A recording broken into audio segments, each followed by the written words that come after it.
अस्सलाम वालेकुम वरहमतुल्लाहि वबरकातुहू। रब्बी इश्रह ली सदरी वयस्सिर ली अमरी वहलुल उक़दतम मिन लिसानी यफ़क़हू क़ौली। बेटा ये ऑनलाइन बताइएगा, गूंज तो नहीं आ रही आवाज के अंदर? प्लीज ये जरा मुझे बताइएगा कि आवाज के अंदर कहीं गूंज ना कर रहा हो टीवी।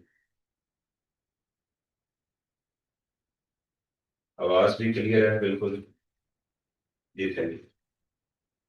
अल्हम्दुलिल्लाह, आज हम रिवीजन स्टार्ट करने जा रहे हैं टैक्सेशन की, और कोशिश करेंगे कि इंशाल्लाह मैक्सिमम जो हमारा हो इसमें हम उसको कवर करें।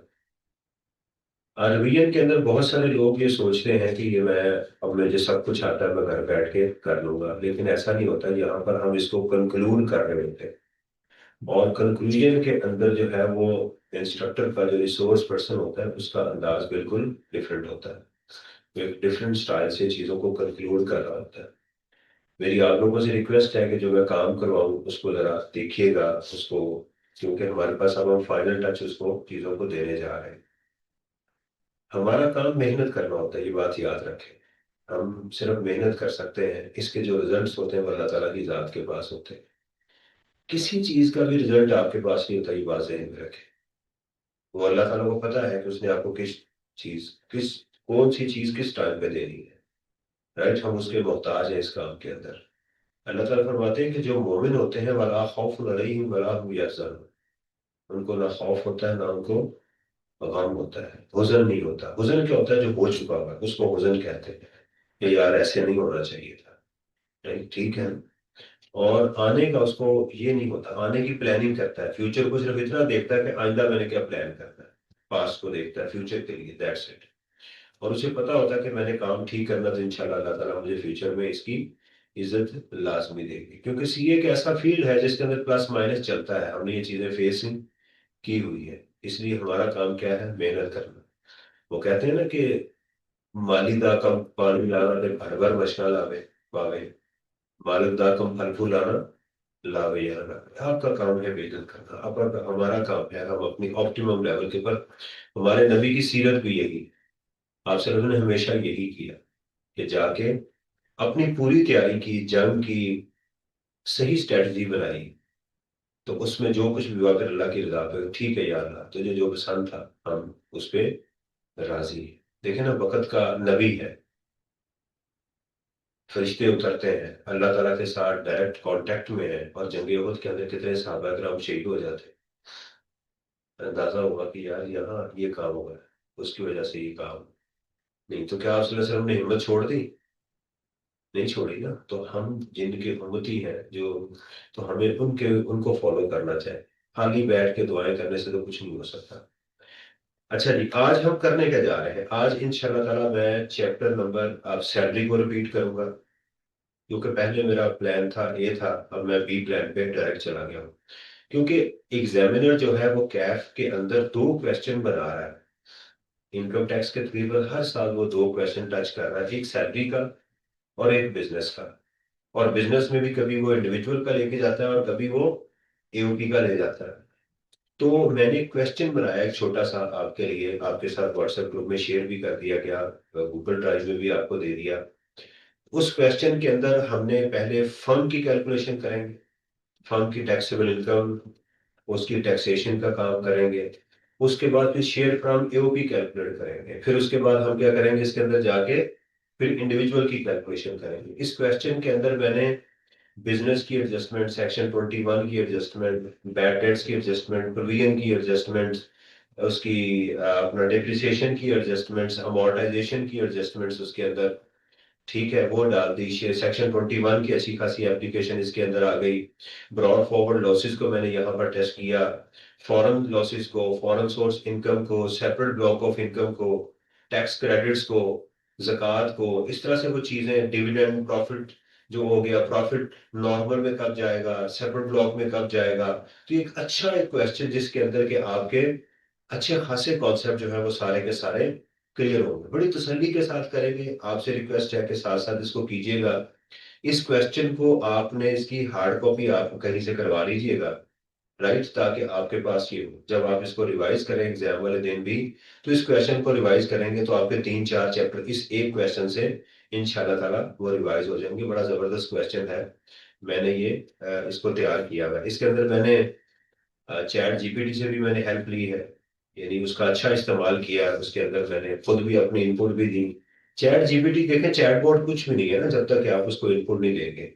तो इसलिए वो सारे सर्कमस्टांसिस को लेते हुए अगर उसमें कहीं मुझे मॉडिफिकेशन करनी पड़ी तो हम वो कर भी लेंगे। सबसे पहले मैं आपको पूरा मॉडल बताऊंगा, उस मॉडल में फिर डेटा फीड कैसे करना उसको लेकर चलेंगे ताकि आपको पहले उसका पता चलता है। सही है। मैं आपके साथ स्क्रीन को शेयर करता हूँ।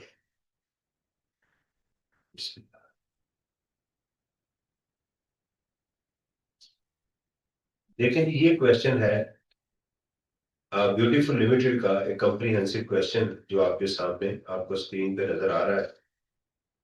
और इसकी इसमें एओपी है और मिस्टर ए है, हम दोनों का काम करेंगे। एक पूरा केस स्टडी है, ये छोटा सा क्वेश्चन आपके सामने मौजूद है, ये देखिएगा। ये पार्ट 2 में मिस्टर ए आ गया, उसी का उसके साथ एक कनेक्शन भी हमारा डेवलप हो गया, उसके अंदर भी हमारी इनकम चलनी शुरू हो गई। तो ये था वो हमारा क्वेश्चन जिसको आज हमने इंशाल्लाह वो करना है। तो सबसे पहले पे हम इसको पहले देखते हैं कि हमारे मॉडल के अंदर है क्या। देखिए हमारे क्वेश्चन के अंदर जब हम एओपी की टैक्सेशन करेंगे तो स्टेप वही है, सबसे पहले टोटल इनकम तक पहुंचेंगे। सबसे पहले आप टोटल इनकम तक आएंगे। अब टोटल इनकम तक आने के लिए क्या चीजें होगी एओपी की, किसी पार्टनरशिप फर्म की सैलरी तो नहीं हो सकती ना। तो क्या होगा, आपकी इनकम फ्रॉम प्रॉपर्टी हो सकती है, बिजनेस इनकम हो सकती है, राइट, कैपिटल गेन हो सकता है आपका, इनकम फ्रॉम अदर सोर्सेज हो सकते हैं। इसमें से आप लेस क्या करेंगे, लेस आप करेंगे इसमें से ज़कात और सेपरेट ब्लॉक ऑफ इनकम को आप करें। ठीक है, तो आपकी आ जाएगी टैक्सेबल इनकम अंडर एनटीआर की आ जाएगी।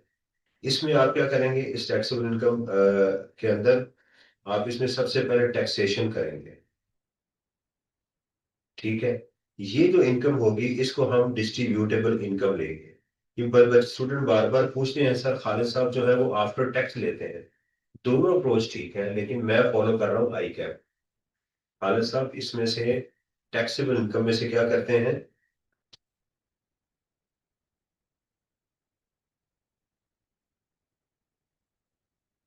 ये हमारी टैक्सेबल इनकम है। आई कैप इसको डिस्ट्रीब्यूट कर रहा है। आसान तरीका है कि आप टैक्सेबल इनकम जो आ गई है शेयर फ्रॉम एओपीज का पर उसको डिस्ट्रीब्यूट करते हैं, दैट्स इट, बात खत्म करें। अगर कंपनी का शेयर है तो वो भी निकालते हैं। मैंने इस क्वेश्चन में कंपनी का शेयर नहीं डाला, अगर कंपनी का शेयर होगा तो पहले वो आप निकाल देंगे। टैक्सेशन आप करेंगे, टैक्सेशन के बाद फुल टाइम टीचर तो है नहीं, राइट, बाकी का बचा फॉरेन टैक्स क्रेडिट, आप पहले वो माइनस करेंगे अगर है तो। फिर आप क्या करेंगे, डोनेशन, शेयर फ्रॉम, इसमें contribution to approve pension fund तो हो नहीं सकता, सही है, वो आप इसमें से डोनेशन का टैक्स क्रेडिट माइनस करेंगे। फिर आप इसको यहाँ पर जाके जो इनकम आएगी इसको आप टेस्ट करेंगे 113 के साथ, मिनिमम टैक्स के साथ, ये वाला जो अमाउंट आएगी कि क्या उसकी एप्लीकेशन यहाँ हो तो रही नहीं।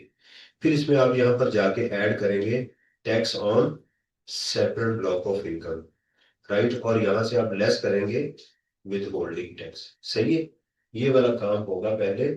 एओपी की टैक्सेशन यहाँ तक आएगी। एओपी की टैक्सेशन करने में जब हम इंडिविजुअल की काम करेंगे तो इंडिविजुअल में एडिशनली यहाँ क्या आ जाएगा, सैलरी भी हो सकती है। इंडिविजुअल का भी यही टेम्पलेट होगा, उसकी भी टोटल इनकम आएगी, ज़कात आएगी, टैक्सेबल इनकम तक आएंगे। इसके अंदर यहाँ फुल टाइम टीचर अलाउंस हो सकता है, अब तो उन्होंने खत्म कर दिया लेकिन अभी इस एग्जाम के लिए है वो, सही है, वो आ जाएगा। ठीक है, हो सकता है फॉरेन टैक्स क्रेडिट होगा, डोनेशन होगी। यहाँ इसके लिए आ जाएगा contribution in approve pension fund, ये भी हो सकता है। ठीक है, अप्रूव पेंशन फंड के लिए ये काटना ना जाए। ग्रुप पेंशन फंड की क्रेडिट भी हो सकता है। इसी तरह इसके ऊपर भी 113 की एप्लीकेशन होगी, सेपरेट ब्लॉक होगी। तो चेंज क्या है यहाँ पर, सैलरी आ सकती है, एक ये वाला पॉइंट और एक ये वाला पॉइंट। आपने देखें एग्जाम के अंदर जिस बच्चे ने प्रिपरेशन की होती है उसको सारी एडजस्टमेंट और नहीं मिलती है, पहले बता दो। उसको सारी एडजस्टमेंट नहीं और मिलती है, आप जहन में रखिएगा। कोई एक इक्का दुक्का कोई एडजस्टमेंट उसको नहीं समझ आ रही होती, उसके बगैर क्वेश्चन होता है, स्टूडेंट पास भी होते हैं, इसलिए उससे आपने परेशान नहीं होना। हाँ, आपको डिफरेंट पैटर्न का पता होना चाहिए। मैं कुछ क्वेश्चन आपको बताऊंगा, वो लाजमी आपने करने हैं जो ऑड है, जो नॉर्मल रूटीन में क्वेश्चन टेस्ट नहीं हुए उन क्वेश्चन को लाजमी करना है कि अगर इस तरह से क्वेश्चन आ जाए, होगा वो नॉर्मल क्वेश्चन ही, उसकी शक्ल डिफरेंट होगी, तो इसलिए उसको लाजमी देखना। मिसाल के तौर पे क्वेश्चन के अंदर उसने हमें टैक्सेबल इनकम कैलकुलेट करके दे दी हुई है, स्टूडेंट के लिए बड़ी एक अजीब चीज होती है कि यार ये तो हमने कभी देखी नहीं है। फिर एक क्वेश्चन ऐसा है जिसके अंदर उसने रिसीट एंड पेमेंट दे दिया होगा, उसने प्रॉफिट एंड लॉस अकाउंट बना के नहीं दिया होगा। वो इस तरह, तो वो चीजें जो है कम अज कम हमें पता होनी चाहिए। चीजें आपको आती हैं, सिर्फ आपने देखना है कि अब मुझे डेटा मिलेगा कैसे। मैं मुझे इस बात पे शक नहीं है, अगर आप इमरान शहजाद के स्टूडेंट हैं तो मुझे इस बात पे बिल्कुल शक नहीं है कि आपको आता नहीं है, मुझे पता है कि आपको आता है। अब आपने उसकी डिफरेंट शक्लें मिलनी है कि मुझे चीज मिलेगी कैसे। समझ आई ना? देखें रोनाल्डो जो है वो भी बॉल को फेंकता है, सारे बॉल को फेंकते हैं, लेकिन रोनाल्डो को ये पता है कि मुझे बॉल किन किन सिचुएशन में मिल सकती है और मैंने उसको जो है ना वो कैसे पिक करना है। ये होता है एक स्टूडेंट। पास होने वाला जो प्रोफेशनल स्टूडेंट होता है वो क्या करता है कि वो देखता है मुझे बॉल कैसे मिल सकती है, राइट। वो इसी यही चीज उसको पास करवा जाती है। और वो क्या कहाँ से पता चलती है आपको, पास एग्जाम से। मतलब सैलरी अगर एक कंपनी की है, दो की आ जाए, फिर क्या करेंगे।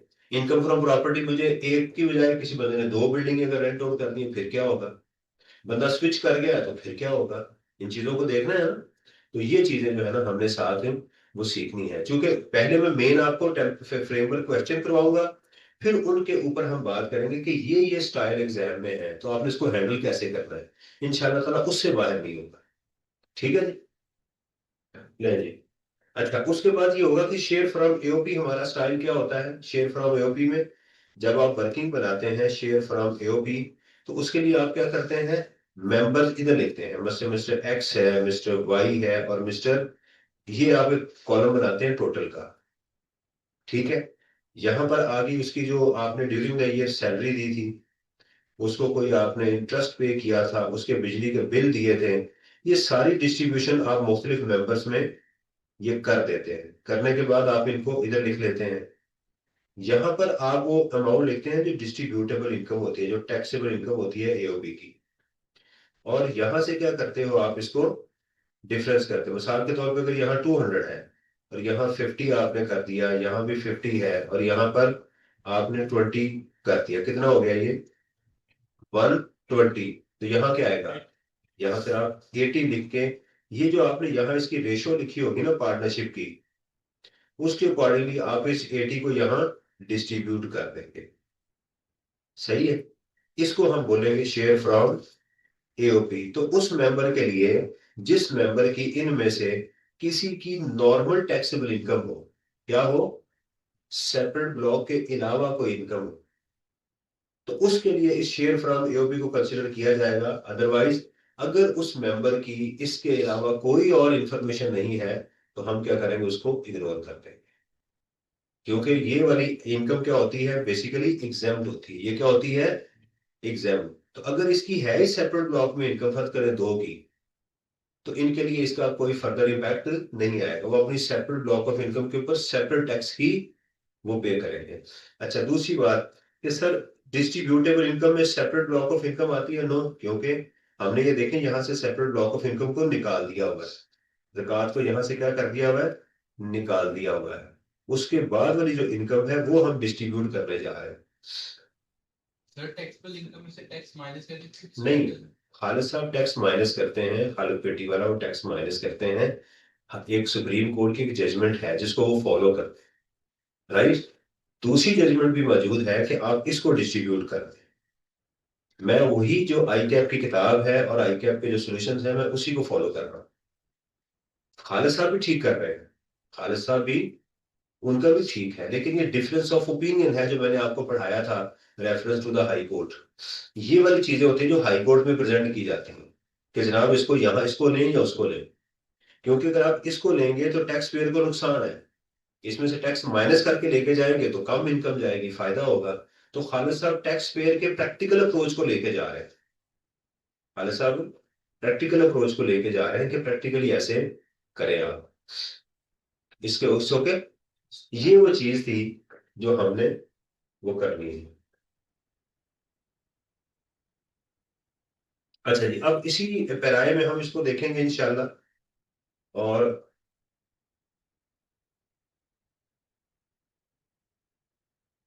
आपने मेरे साथ साथ करना है, मैं एक्सेल को यूज करूंगा।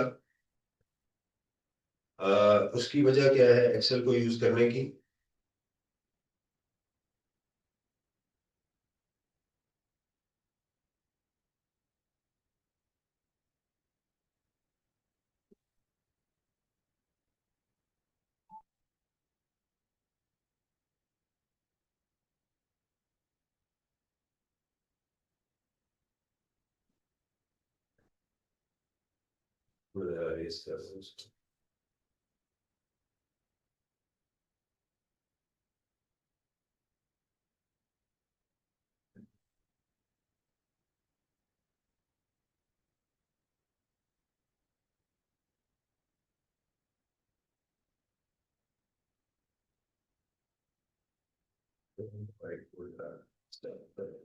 अच्छा, आपने मेरे साथ साथ इस क्वेश्चन को जहां ना समझ आए मुझे आपने पूछ लेना है कि सर मुझे इस चीज को एक्सप्लेन कर दें ताकि हम उसको वो कर लें।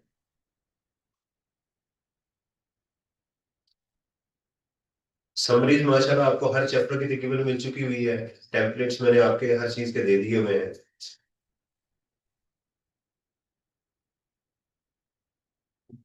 और YouTube के अंदर मैंने आपको बताया था कि मैंने ये सारी वीडियो जो है वो कहाँ प्लेस कर रहा हूँ।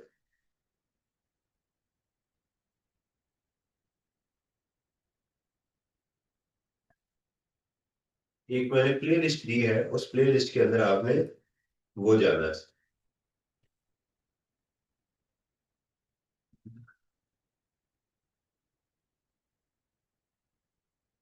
ये वीडियो जरा सुन लीजिएगा, ये मैंने कुरान पाक को पढ़ने का 21 मिनट की 28 मिनट की है, इसमें मैंने कुरान पाक को पढ़ने का तरीका क्या है वो बताया हुआ है। प्ले लिस्ट में आप जाएंगे, यहाँ पर मेरे चैनल में जाके आप प्ले लिस्ट में जाएंगे, प्ले लिस्ट में ये टैक्स स्पेशल के अंदर आपने जाना है। ये आज की वीडियो में मैं इसी के अंदर ही वो अपलोड कर दूंगा, इसके अंदर आप जाएंगे तो डे वाइज इसमें आपको वीडियोस मिलेंगे। ठीक है, ये वाली, ये देखिएगा पूरी डेट वाइज आपको 26, 27, 28, 29 फर्स्ट, इसी तरह आपको डेट वाइज इसके अंदर मिलेगी। अगर आप आज की करेंगे तो आज से मैं इसका रिवीजन के नाम से आज भी मैं इसको अपलोड इसके अंदर ही वो कर दूंगा। ठीक है। बिस्मिल्लाह।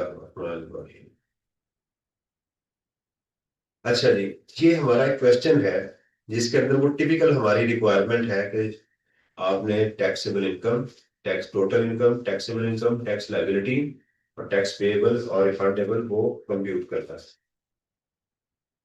ऐसा जैसे मैंने क्वेश्चन बनाया ये मैंने जरा आसान करके बनाया, नॉर्मली ऐसा क्वेश्चन पेपर में नहीं होता, उसमें टेक्निकल लैंग्वेज होती है, today assume that today is 31 of अगस्त वगैरह, इस तरह से होता है।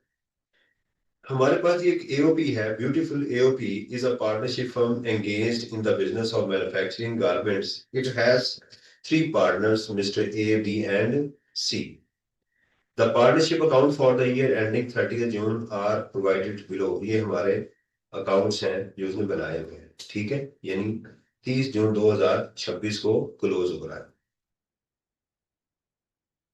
Mister A is also chief executive of an unlisted company. जो मिस्टर ए है वो एक अनलिस्टेड कंपनी है, उसमें भी काम करता है, multinational company, and earns income from multiple sources in his individual capacity. The other two partners have no other income beside their share from AOP. इसका मतलब ये है कि मिस्टर बी और सी की जो शेयर फ्रॉम एओपी आएगा वो क्या होगा, एग्जाम्प्ट होगा। रिक्वायरमेंट क्या है, एओपी की टैक्सेशन भी करनी है और मिस्टर ए की भी करनी है। पार्टनरशिप फर्म आ गई जी, ब्यूटीफुल एंटरप्राइजेज आ गई। कमेंसमेंट डेट इज 1 जुलाई 2025 जो है, उन्होंने यहाँ पर इसको काम किया है। Income statement for the year ending, ये उन्होंने इनकम स्टेटमेंट हमें दी है। अच्छा, इसके अंदर मेरा ख्याल है नोट शायद गलत लगे हुए हैं। ये नोटों को आप जरा थोड़ा सा साइड पर रखें क्योंकि इंफ्लेशन काफी ज्यादा है। सेल है जी हमारे पास 149 मिलियन की। क्या इसमें आपको किसी आपकी डायरेक्शन सेट की है किस तरह जा रहे हैं? हाँ जी, मिनिमम टैक्स की तरफ, यानी इसका मतलब अगर एग्जामिनर नहीं कहेगा तो इसके ऊपर मैं मिनिमम टैक्स 113 के अंदर अप्लाई करूंगा। वो क्या है?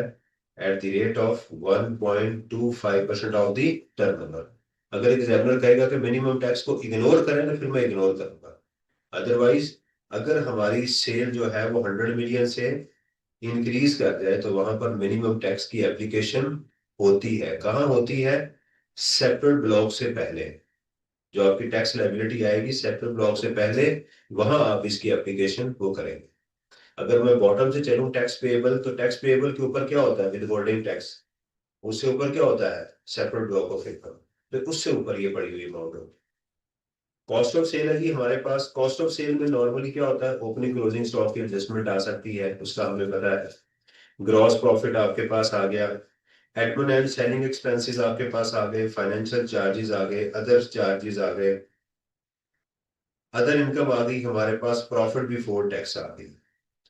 ठीक है, इसकी जो नीचे हमारी इंफॉर्मेशन होगी notes to the income statement, उसके अकॉर्डिंगली फिर हम इसको एडजस्ट करेंगे। इसका तरीकेकार ये होगा कि अगर इसके अंदर कोई और हेड ऑफ इनकम है तो वो हम निकाल देंगे। कोई और हेड ऑफ इनकम है तो उसको यहां से एज इट इज निकाल देंगे, नंबर वन। और इसके अंदर जो एक्सपेंसेस होंगे जो किसी और हेड ऑफ इनकम के होंगे वो भी निकाल देंगे। यानी अदर हेड्स ऑफ इनकम की इनकम प्लस एक्सपेंसेस दोनों यहां से माइनस कर देंगे। इनकम इसमें ऐड हुई होगी उसको माइनस कर देंगे, और एक्सपेंसेस क्या होंगे? माइनस होंगे। उनको हम फिर उनको अपने हेड में लेकर जाए। इसी तरह दूसरी चीज इसमें हम करेंगे कि बिजनेस के वो एक्सपेंसेस जो अलाउ नहीं है, बिजनेस के वो एक्सपेंसेस जो अलाउ, उनको भी यहाँ से एडजस्ट करेंगे। उनको भी पहले यहाँ ऐड बैक करेंगे। प्लस जो डिप्रिसिएशन अगर सही वाली भी ऊपर कहीं हुई हुई है तो उसको भी निकाल देंगे, क्योंकि वो बाद में माइनस करेंगे। वो करने के बाद जब आप यहाँ पहुंचेंगे तो उसके बाद यहाँ अगर ब्रॉड फॉरवर्ड लॉसेज हुए पहले वो एडजस्ट करेंगे। राइट, फिर हम अपने बिजनेस को आगे लेकर चलेंगे। तो ये हमारा एक पहला पड़ाव होगा जिसके ऊपर हम पहुंचेंगे, यानी बेस कैंप वन हमारा ये होगा। बिजनेस के बाद बाकी हेड्स ऑफ इनकम को उसके अकॉर्डिंगली लेकर चले। कहता जी cost of sale on 1 July used machinery was imported from China for rupees 1.5 million। ठीक है, ये यहाँ लफ्ज इंक्लूडेड होना चाहिए था। कहता उसने कॉस्ट ऑफ सेल में 15 लाख रुपए की मशीनरी डाल दी हुई है, जो कि क्या है? Capital expenditure. क्या है? इसको यहाँ पर ऐड कॉस्ट ऑफ सेल में, अगर कहीं कॉस्ट ऑफ सेल में ऐड है तो क्या हुई है? ये माइनस हुई। कॉस्ट ऑफ सेल एक्सपेंस है ना। अगर कहा जाए कोई चीज कॉस्ट ऑफ सेल में ऐड है तो प्रॉफिट में से क्या हुई है? माइनस हुई है। तो क्या कर देंगे? इसको ऐड करेंगे। तो इसके दो ट्रीटमेंट हो गई यहाँ पर। पहले इसको हम ऐड करेंगे क्योंकि कैपिटल एक्सपेंडिचर है। दूसरा बाद में जाके इसके ऊपर इनिशियल अलाउंस और डिप्रिसिएशन चार्ज करेंगे। तो डबल स्टेप इसका ये होगा, करेंगे बाद में। इस okay. Depreciation at the rate 15% charge for the whole year is included in the cost of sale. अब ये एक अजीब सिचुएशन है। कहता है जी हमने डिप्रिसिएशन भी चार्ज कर दी है कॉस्ट ऑफ सेल के अंदर, तो इसको क्या करेंगे? हम यहाँ पर ऐड बैक करते हैं। क्या करेंगे? अच्छा, अब ये नहीं बताया गया कि ये डिप्रिसिएशन कौन सी है, तो खुद से अज्यूम नहीं करेंगे कि ये अकाउंटिंग डिप्रिसिएशन। डिप्रिसिएशन खुद से हम अज्यूम नहीं करेंगे। मुझे लगता है कि इसी की डिप्रिसिएशन को भी अकाउंटेंट ने दो गलतियां यहाँ की। राइट, एक तो मशीनरी को भी माइनस कर दिया प्लीज, उसकी बाद प्लस उसकी डिप्रिसिएशन को भी कर दिया हुआ है। तो हम यहाँ उसको ठीक करें। इस ओके, समझ आ रही है? अकाउंटेंट ने दो गलतियां की। उसने अकाउंटिंग में भी उसने असूल गलत अडॉप्ट किया हुआ है। टैक्स की तो बात की बात, उसने अकाउंटिंग में भी काम गलत किया है। तो हमारा ताल्लुक तो अकाउंटिंग के साथ नहीं है ना। तो हम क्या करेंगे, इसको भी ऐड बैक कर देंगे, इसकी 15% डिप्रिसिएशन को भी ऐड बैक कर देंगे, दोनों को यहाँ ऐड करेंगे। Admin and selling expenses include, कहता है एडमिन और सेलिंग एक्सपेंसेस में शामिल है ₹975 paid for purchase of computer software, उसकी 12 साल लाइफ है, इसको भी ऐड बैक कर देंगे और इसके ऊपर क्या करेंगे, अमोर्टाइजेशन जो है वो चार्ज होगी। 250 feasibility study cost issued prior to the commencement of the business, ये क्या है हमारी, ये भी कैपिटल एक्सपेंडिचर है, इसको भी करेंगे और इसकी भी हम क्या करेंगे, अमोर्टाइजेशन करेंगे एट द रेट ऑफ 20% जो है। Salary to mister A, salary to mister B, इसको भी ऐड बैक करेंगे, इसको यहां भी ऐड करेंगे, प्लस इसका डबल ट्रीटमेंट ये होगा कि जब शेयर फ्रॉम एओबी कैलकुलेट करेंगे तो वहां भी इसको लेकर चलेंगे, क्योंकि सेक्शन 21 में कहता है कि अगर आप पार्टनर्स को कुछ पेमेंट कर देते हो तो वो आपको अलाउ नहीं है।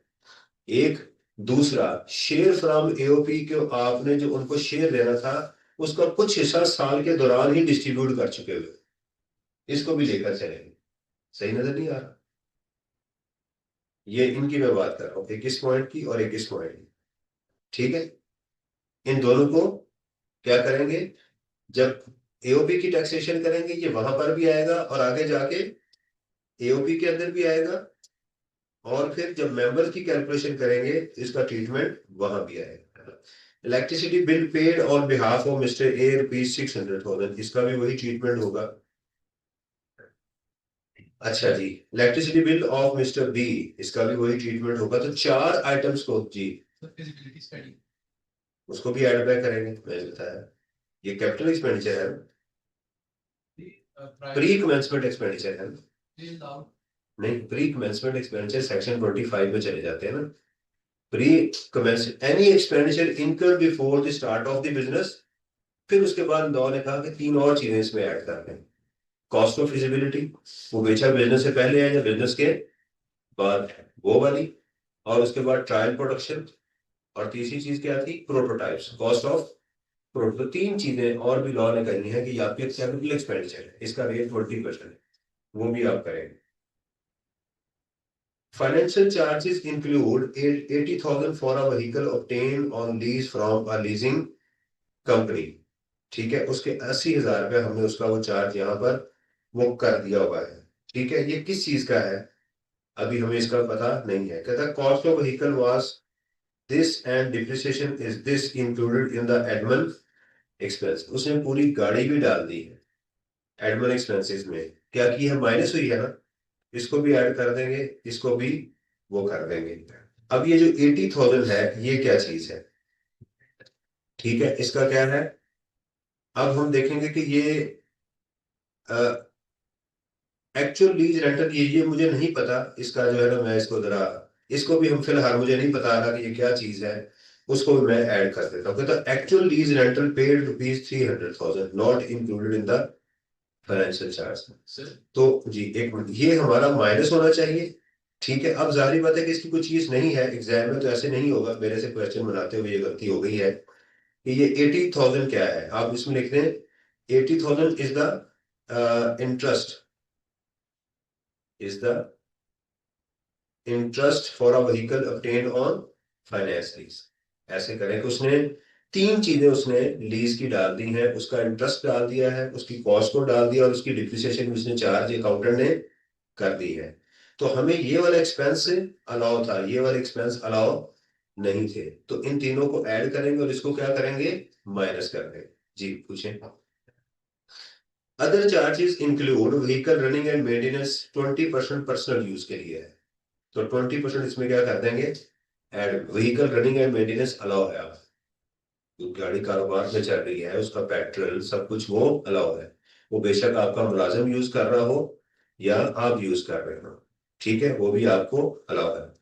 यानी अगर आप अपने मुलाजिम को गाड़ी देंगे उसके पर्सनल यूज के लिए, तो ये बिजनेस के लिए यूज होती है, जहन में रखिएगा, ये बात गौर करनी है। अगर कार कोई एम्प्लॉय यूज कर रहा है और अपने पर्सनल यूज के लिए, तो बिजनेस का एक्सपेंस वैलिड है, क्योंकि आपने अपने एम्प्लॉय को एक बेनिफिट दिया हुआ है, वो बेशक पर्सनल में करे या कहीं भी करे। लेकिन ये गाड़ी अगर ओनर यूज करेगा अपने पर्सनल यूज में, तो ये आपको अलाउ नहीं होगा। इसमें फर्क होता है, टेक्निकल पॉइंट अगर आप बात समझ आइए। आपकी कंपनी के अंदर कोई शख्स आपके एसेट, आपका मुलाजम है, वो अपने पर्सनल यूज में लेके जा रहा है, तो इसको हम ड्राइंग्स नहीं कहते, इसको पर्सनल एक्सपेंडिचर। ये आप अपने लोगों को ये फैसिलिटी प्रोवाइड करते हैं which is valid, very valid. नहीं समझ आ रही? नहीं समझ आई? दोबारा समझिएगा। मेरे पास एक मुलाजम है, मेरे पास एक मुलाजम है, उसको मैंने गाड़ी दी है, और वो गाड़ी मेरा मुलाजम अपने घर के लिए यूज करता है, ऑफिस के लिए यूज नहीं करता। लॉ इस बात की इजाजत देता है कि आपके जो मुलाजम होते हैं वो आपके एसेट आप उनको पर्सनल यूज के लिए दे सकते हैं, वो बिजनेस का एक्सपेंस है। वो आपने उसको इसलिए फैसिलिटी दी है क्योंकि वो आपके कारोबार के लिए काम कर रहा है। आप जो उसको खाना देते हैं, ऑफिस में चाय देते हैं, क्या वो एक्सपेंस नहीं है? उसके पर्सनल यूज में ही है ना? बताए ना। भाई जो खा रहा है वो पर्सनल यूज में ही है ना उसके, आपको तो नहीं खिला रहा। तो इस तरह गाड़ी भी है, लेकिन जो ओनर खुद यूज करेगा उसको हम ड्राइंग समझेंगे, वो अलाउ नहीं है। Okay. Provision for bad dates, उसने वो भी अदर चार्जेस में डाल दिया है, प्रोविजन तो वैसे ही अलाउ नहीं है। फिर कहता है जी actual bad debts claim in this year, right. ये भी इसमें क्वेश्चन में फॉल्ट है। ₹100,000 कहता पिछले साल इन्होंने ये वाले एक्सपेंसेस क्या किए थे, उन्होंने क्लेम किए थे। ओनली 80,000 अलाउड, ठीक है। Only we allowed 50,000 recover during the year has been included in the other income, और 50,000 से रिकवर हुए उसने उसको अदर इनकम में डाल दिया, तो प्रोविजन आपको डिसअलाउ हो गई। तो आपका असूल क्या है? जो रिकवर्ड है वो उसको ऐड हुए हैं, इसको माइनस करेंगे, और उसके बाद कौन सा है? आलू माइनस एक्ट, ये वाला रूल आप लगाएंगे।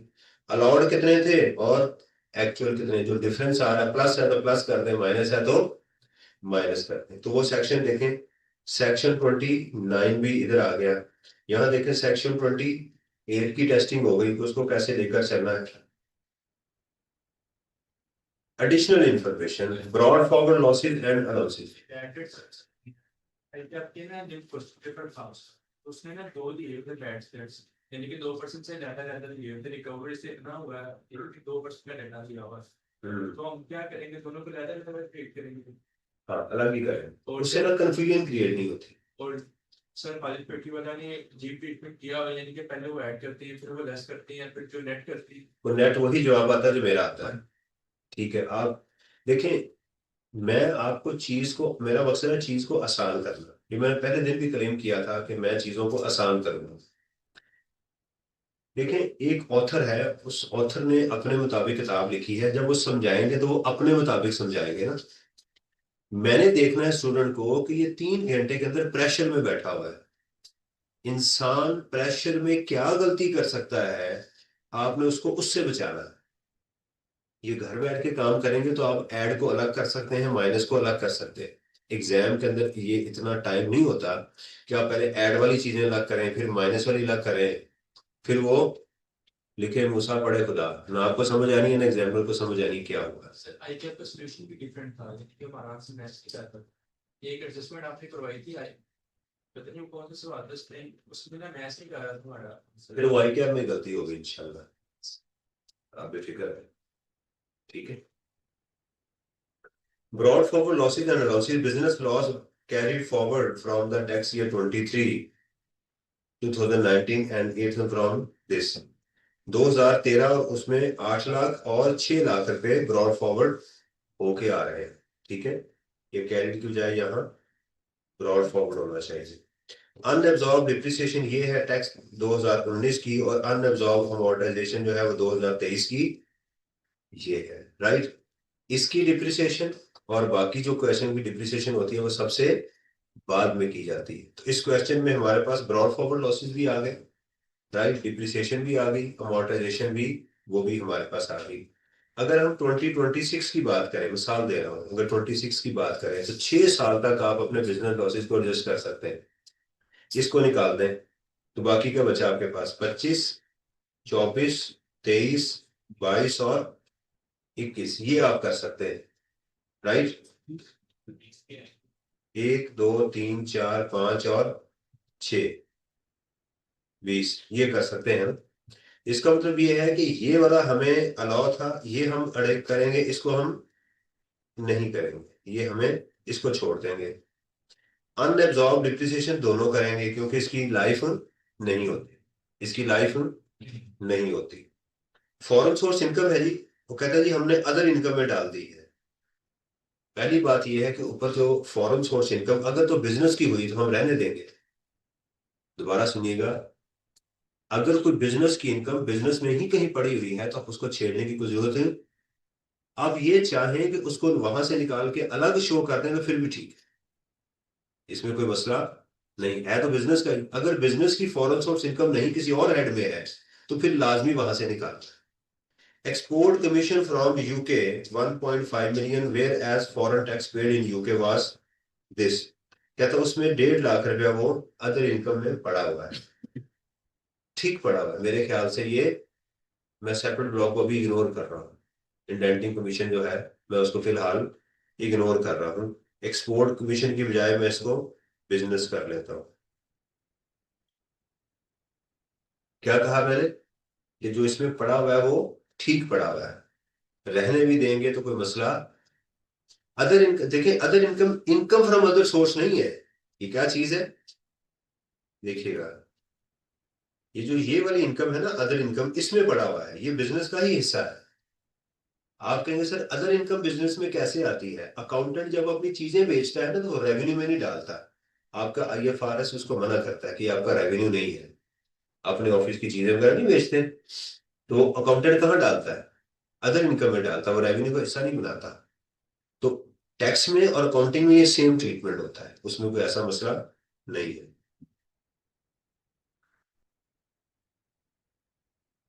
तो समझा कि नहीं भाई, समझ आ रही कि नहीं? नहीं आ रही? अदर इनकम जो प्रॉफिट एंड लॉस अकाउंट में पड़ी होती है, अगर एग्जामिनर कुछ ना बताए तो अकाउंटिंग और टैक्स में वो इनकम फ्रॉम बिजनेस ही कहलाती है, जब तक कि हमें उसमें बता ना दिया जाए।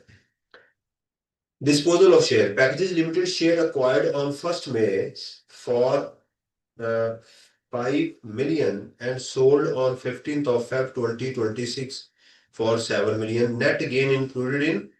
ये उसने गलत किया है क्योंकि ये कैपिटल गेन था, इसको क्या करना है, यहां से हमने वो निकाल देना है। तो नेट गेन कितना हुआ इसका? 2 मिलियन। वो ऐड हुआ तो हम इसको क्या कर देंगे, माइनस करेंगे, प्लस इसको कैपिटल गेन में जाके ऐड करेंगे। पैकेजेस लिमिटेड यहाँ लिखा नहीं हुआ, ये लिस्टेड कंपनी है, तो हम इसको खुद से आपने नहीं देना एग्जाम में, क्योंकि मैं ये क्वेश्चन मैंने ही बनाया हुआ है, तो इसलिए मैं खुद ही एग्जामिनर भी मैं ही हूँ और इंस्ट्रक्टर भी इस वक्त मैं ही हूँ। तो ये लिस्टेड कंपनी का है, मुझे आप याद कराइएगा, मैं इसको ठीक करके दोबारा नया वर्जन भी आपको दूँ। तो 2 मिलियन जो है वो माइनस करेंगे यहाँ पे और दूसरी एडजस्टमेंट का डालेंगे कैपिटल गेन में लेकर। सेपरेट ब्लॉक भी आ गया। Other income also includes profit on debt 6 million, tax deducted as per law. Prize bond winnings 500,000, tax deducted as per law. उसने टैक्स भी प्रॉफिट ऑन डेट के ऊपर टैक्स भी उसने काट लिया हुआ है। ठीक है, अच्छा ये नेट अमाउंट आप नहीं लेंगे, इसको खुद ही समझेंगे ये नेट है। क्यों? क्योंकि एग्जामिनर अगर बताएगा कि ये अमाउंट नेट है तो फिर आप नेट लेंगे। जब उसने सिर्फ आपको बताया कि टैक्स कटा हुआ है इसके ऊपर, तो हम ये समझे कि ये ग्रॉस अमाउंट है। फर्क समझ आ रही है? समझ आ रही है?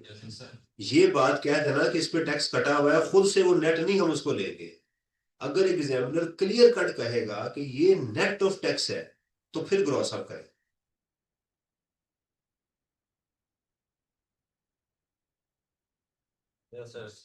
कोई स्पार्क, कोई करंट?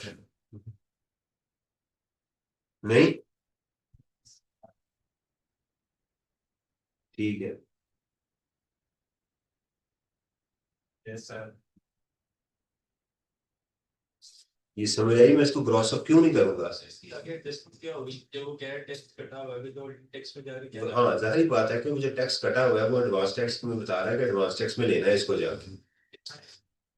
कितना होगा आप बताएं प्रॉफिट के ऊपर? प्रॉफिट ऑन डेट है कितना होगा? 15%। इनके साइलेंट है तो उतनी करना इतने वाली को हाँ। और जी, प्राइस बॉन्ड विनिंग, इस पे भी टैक्स कटा हुआ है।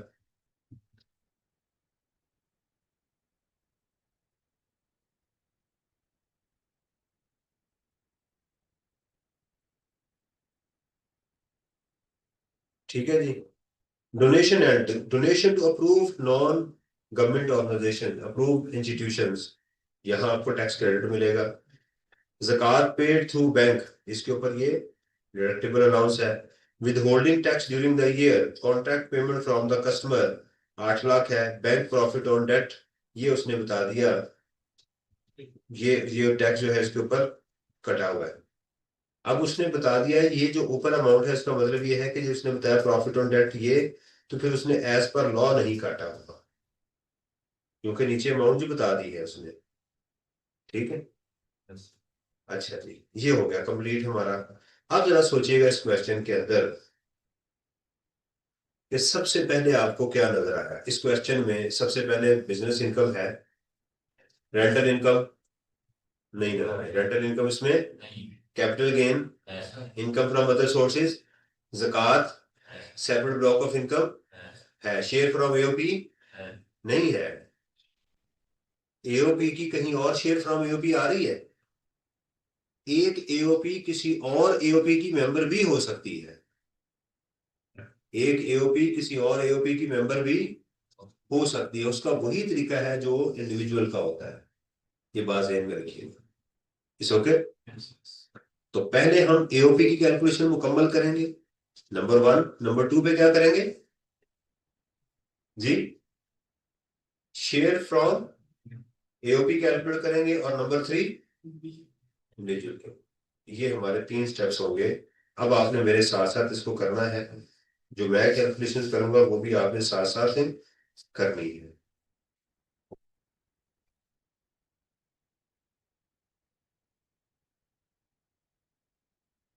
इनकम फ्रॉम अदर सोर्स की जो इनकम फ्रॉम अदर सोर्स होगी ना, ओरिजिनल वाली हाँ जी, ओरिजिनल वाली इनकम फ्रॉम अदर सोर्स होगी ना, फॉरवर्ड वाली। बिजनेस की। हाँ जी। उस पे जो टैक्स पे किया है हाँ, वो ऐड बैक होगा या नहीं होगा? जब तक हमें एग्जामिनर ये ना बता दे कि ये नेट अमाउंट है, हम उसको एड बैक नहीं करते। वो एक इंफॉर्मेशन होती है बस, दैट्स इट। जहां वो बताएगा कि नेट होके आया है, यही तो चीज मैं आपको सिखानी है आज, क्योंकि मिस्टर ए के केस में नेट मैंने अमाउंट दी हुई है ताकि आपको फर्क समझ आ जाए। आज के क्वेश्चन में काफी, मेरा ख्याल है इस क्वेश्चन को करने से आपके ठीक ठाक सेक्शन रिवाइज हो जाएंगे।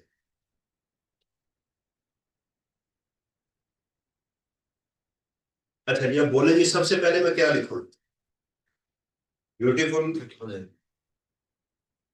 Beautiful AOP, computation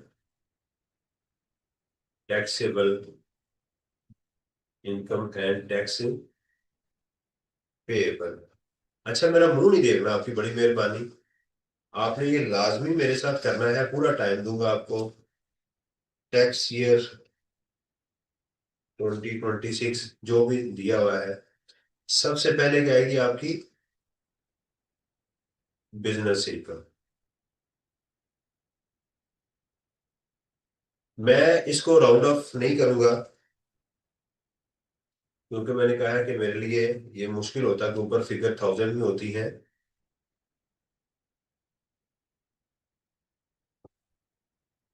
profit before tax 111 111 057।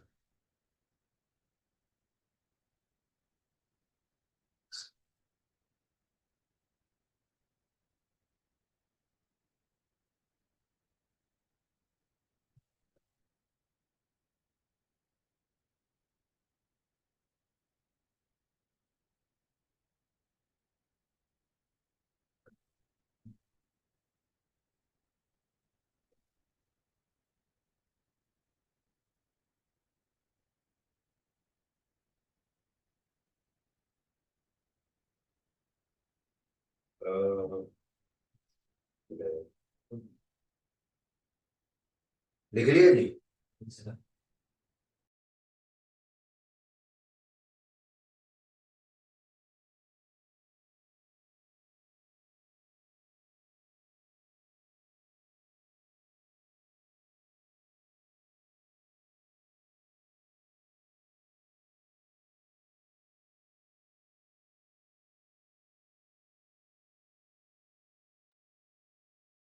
अच्छा जी, उसके बाद वन बाय वन हम एडजस्टमेंट को पहले डालते जाएंगे और जहन में रखेंगे कि बाकी हमारे पास कॉस्ट ऑफ सेल में कहते हैं जी मशीनरी शामिल है 15 लाख रुपए की और उसकी डिप्रिसिएशन भी।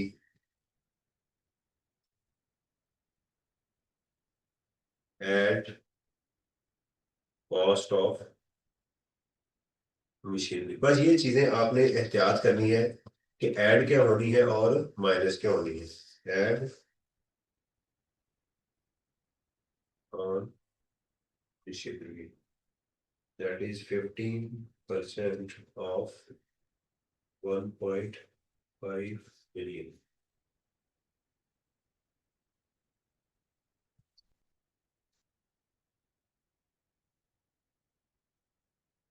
ये हो गई एडजस्टमेंट। अच्छा, एग्जाम में आपने क्या करना है कि आपने जिस चीज को करना है उसके ऊपर ऐसे पेंसिल के टिक लगाना है और जो बाद में चीज करनी है उसको साइड पे लिख लेना है। टाइम मैनेजमेंट के यानी मैंने आपने टिक कर लिया, ये दोनों को मैंने ठीक कर लिया, इसका सेकंड ट्रीटमेंट बाहर लिखना है ताकि वो बाद में उसको बार बार नहीं पढ़ा जा सकता ना कि उसके ऊपर क्या करना है। एडमिन एंड सेलिंग एक्सपेंसेस में क्या है, computer software 975 at cost of computer software, cost of computer 975।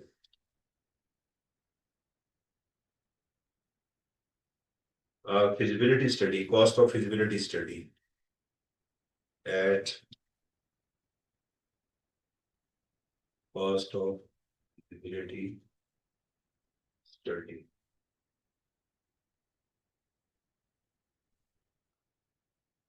और सैलरी टू पार्टनर, अब ये सैलरी आप चाहे तो एग्जाम में चारों को इकट्ठा भी कर सकते हैं टाइम बचाने के लिए। पेमेंट टू पार्टनर्स ये कितनी है, 1 लाख, 2 लाख, 6 लाख, 9 लाख हो गई और ये 8 लाख। तो यहां कर सकते हैं add payments to partners 1 lakh, ये लिखे जरूर कि मैं क्या ऐड कर रहा हूँ, प्लस सैलरी पर मंथ है। सैलरी पर मंथ है, पर मंथ कर लेते हैं, शाबाश।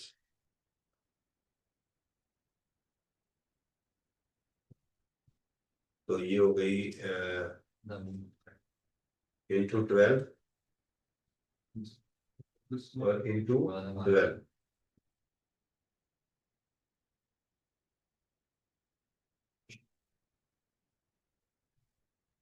ये हो गई जी मेरे पास 1 2 3 12 जमा।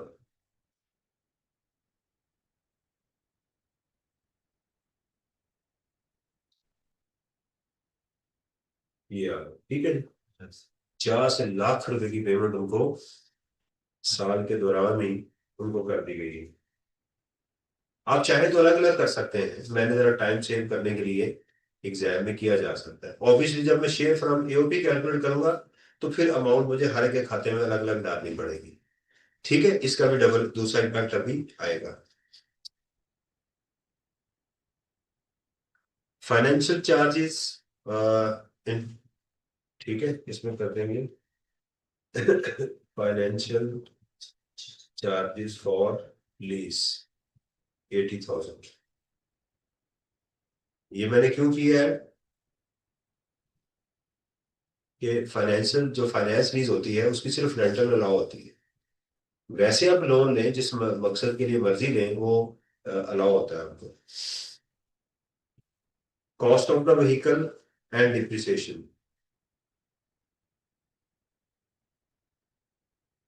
कॉस्ट ऑफ द व्हीकल कितनी है जी, 13 लाख और 260 उसकी डिप्रिसिएशन है।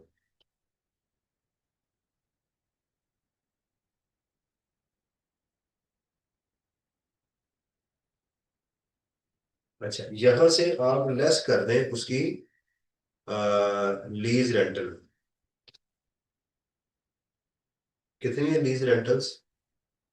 300,000।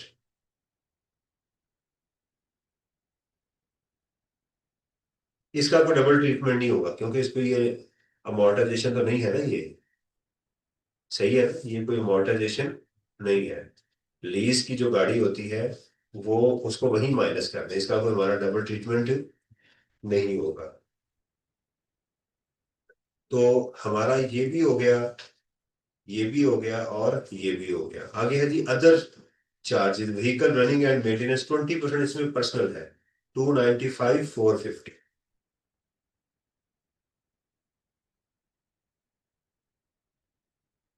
Personal expenses on vehicle, that is 20% of 295,240। यही है ना, 295,240। Thank you. Oh, okay, sir. 450, Yes. 450।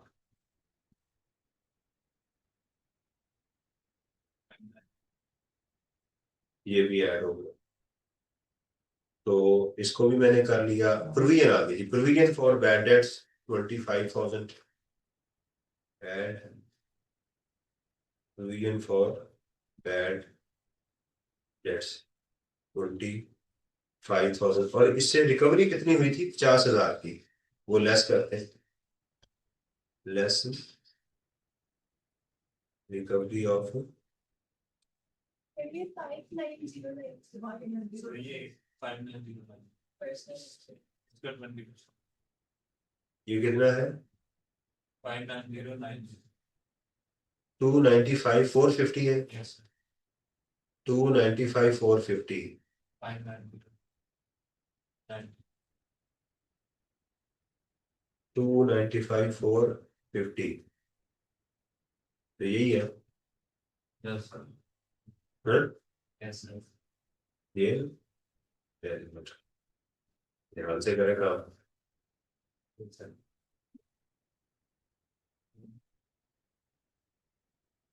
Okay, और इसमें आप क्या करेंगे? अलाउड क्या करते हैं? Add, add bad debts. आप ऐसे भी कर सकते हैं, अलाउड को ऐड करते हैं, एक्चुअल को माइनस करते हैं।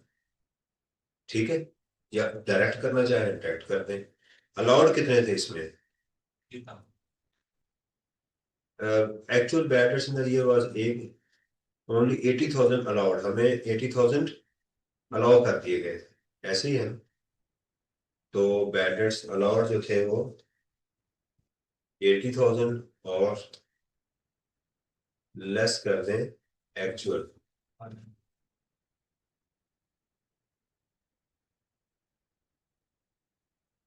तो हमें इसकी भी मैंने ट्रीटमेंट कर दिया, चार पूरा हो गया ना, मैं इसको क्लिक कर। लेकिन जो आइटम यहाँ मेरे पॉइंट पूरे हो रहे हैं मैं उसको क्लिक करता जा रहा हूँ। यहाँ ऊपर अभी मेरी कुछ एडजस्टमेंट आनी है इसलिए मैंने इसको नहीं किया हुआ। ब्रॉड फॉरवर्ड लॉसेस ये बाद में आएंगे, ऐसे ही है ना, पहले मुझे बिजनेस तक पहुंचना है। फॉरेन इनकम जो है वो एक्सपोर्ट की है। ये फॉरेन इनकम जो है वो किसकी है? मैं बेहतर है कि इसको मैं यहाँ से निकाल लूं क्योंकि ब्रॉड फॉरवर्ड लॉसेस भी मेरे वैसे बिजनेस के brought forward losses foreign income के अगेंस्ट एडजस्ट हो सकते हैं, कोई इसमें ऐसा मसला नहीं है। पाकिस्तान के जो बिजनेस के लॉसेस हैं वो फॉरेन की बिजनेस इनकम के अगेंस्ट एडजस्टिंग, फॉरेन के लॉसेस पाकिस्तान के अगेंस्ट एडजस्ट नहीं हो सकते। ठीक है, लेकिन मैं इसको निकाल देता हूं ताकि हम इसको बाद में अलग से लिख लेंगे, कोई ऐसा मसला नहीं हो। तो फॉरेन इनकम जो है, लेकिन लॉसेस को एडजस्ट करना जाने दे। ठीक है, लेकिन इसका एक ट्रीटमेंट होना है, इसके ऊपर मुझे टैक्स क्रेडिट कैलकुलेट करना है। क्या कहते हैं, निकाल दो उसको, रहने दो। इनकम है ना, फॉरेन सोर्स इनकम है। आप इसको ऐड करना चाहे तो कर सकते हैं। डिस्पोजल ऑफ शेयर्स आ गए, तो इसमें मैं करूंगा less disposal of securities, that is 7 million minus 5। ये वर्किंग में आप एम लिख सकते हैं, कोई इतना बड़ा मसला नहीं है।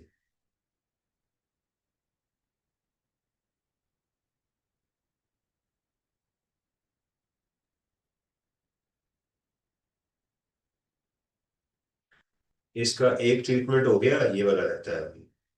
अदर इनकम में प्रॉफिट ऑन डेट बढ़ा हुआ है। अच्छा, प्रॉफिट ऑन डेट चूंकि 5 मिलियन से बढ़ गया, तो है ये नॉर्मल में ही अब सेपरेट ब्लॉक में, लेकिन हेड ऑफ इनकम गलत पड़ा हुआ है। हेड ऑफ इनकम क्या है इसका, गलत है, इसलिए हम यहां से इसको निकाल देंगे। लेस प्रॉफिट ऑन डेट, ये निकाल दिया। बार बार कह रहा हूँ कि एक 50 मिलियन से बढ़ गया है ना, 50 लाख, 50 लाख से बढ़ गया 5 मिलियन से। अब है ये नॉर्मल नहीं, है ये नॉर्मल में ही, लेकिन इसको यहां से निकालने क्योंकि हेड ऑफ इनकम गलत है।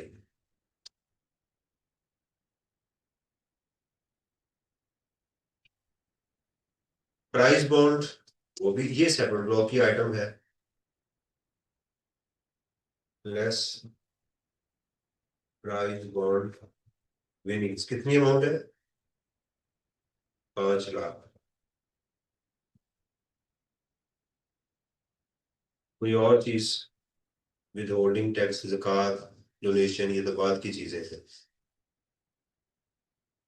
यहां तक अगर आपने कर लिया है तो मुझे बताइएगा, और किसी चीज की ना समझ आई हो वो भी पूछ लें। एक छोटी सी हमने कैलकुलेशन की है अभी।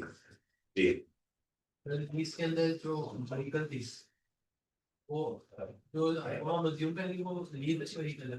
मैंने कहा है कि ये लीज करवाई है। नहीं, वो लीज तो वैसे तो लीज रेंट भी हम दे रहे थे, अच्छा उसकी कॉस्ट वगैरह भी इसके अंदर मतलब कि हम लोग परचेज कर ली। नहीं परचेज की ना, उसने गलती की ना, उसने कॉस्ट को भी ऐड कर दिया। मेरी तरह कोई अकाउंटेंट होगा बेचारा, नहीं आता उसको कुछ भी, गाड़ी को भी डाल दिया, डिप्रिसिएशन भी डाल दी, उसकी लीज जो है ना, वो जो चीज डालनी थी उसने नहीं की। बाकी जो उसने IS-17 का भी पुराना पढ़ा होगा, जो उसको समझ आई उसने टिका दी उसके अंदर जाके, ये उसने काम किया। सही नहीं है अकाउंटेंट। ठीक है। There was some speculative between ये क्या पेड़ हम्म। लॉस है यहाँ पे, क्या बोलते हैं स्पेकुलेटिव between उसका लॉस आया। उसमें लॉस आ जाता, उसने कैरी फॉरवर्ड होना था, तो सेट ऑफ नहीं होता। उनका सवाल ये है कि स्पेकुलेटिव अगर लॉस हो, वो कहाँ जाएगा, वो आगे जाएगा, तो उसको किसी और बस में बिठाएगा, निकलेगा से। ठीक है, 6 साल के तमाम लॉसेज 6 साल के होंगे, मास वाइज सिक्योरिटीज के, 3 साल फॉरेन के हों, बिजनेस, जो भी कैरी फॉरवर्ड होगा ना, उसकी एक क्वालिटी पक्की है कि 6 साल के लिए होगा। सिक्योरिटी 3 साल के लिए है। किस हेड में ब्रॉड फॉरवर्ड लॉसेस, किस हेड में एडजस्ट होंगे, अपने हेड में। ब्रॉड फॉरवर्ड लॉसेस किस में एडजस्ट होंगे, अपने हेड में। Brought forward losses set of नहीं होते, brought forward losses set of अपने हेड में एडजस्ट होते हैं, दैट्स इट। और जी, इट्स ओके। कोई आइटम तो नहीं रह गई, कोई रह तो नहीं गया। लिखा तो नहीं आपने। मैं देख रहा हूँ कुछ बच्चे जो है बस मुझे देख रहे हैं, तो उनसे सर आपके ऊपर एतमाद है हमें, आप टेंशन ना लें इस बात की। आपने जो किया वो ठीक ही किया होगा।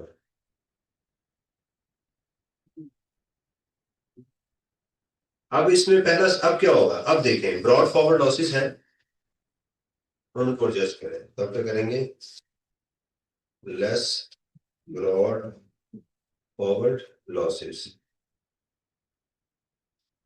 कहाँ ब्रॉड फॉरवर्ड लॉसेस, 8 लाख है ना,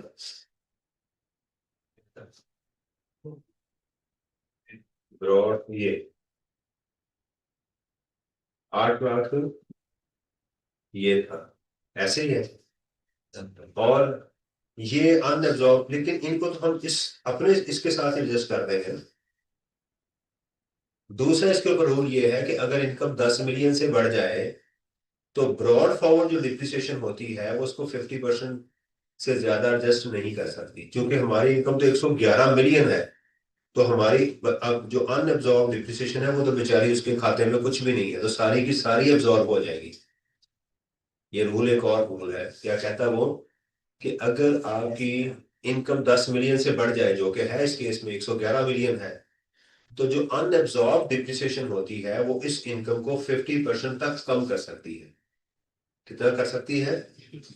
तो ये तो कुछ भी नहीं है, ये तो सिर्फ 15 लाख है।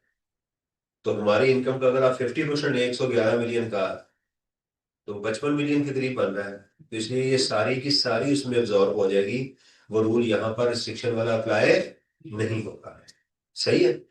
अब इसमें ऊपर देखिएगा कौन कौन सी चीजें जो सबसे पहले हम ब्रॉड फॉरवर्ड लॉसेस को एडजस्ट करेंगे।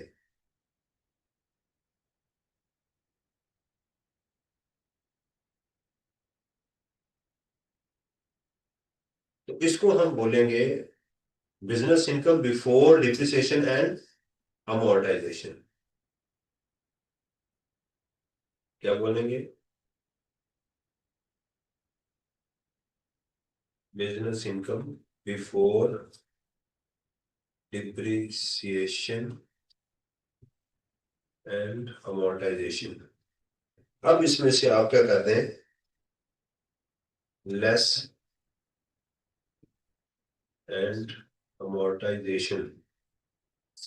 क्योंकि सवाल के अंदर कोई और मुझे डिप्रिसिएशन वगैरह नहीं दी गई, तो मैं ये अज्यूम करूंगा कि सारी डिप्रिसिएशन जो अकाउंटेंट ने ठीक कैलकुलेट की है और उसके अंदर पड़ी हुई है।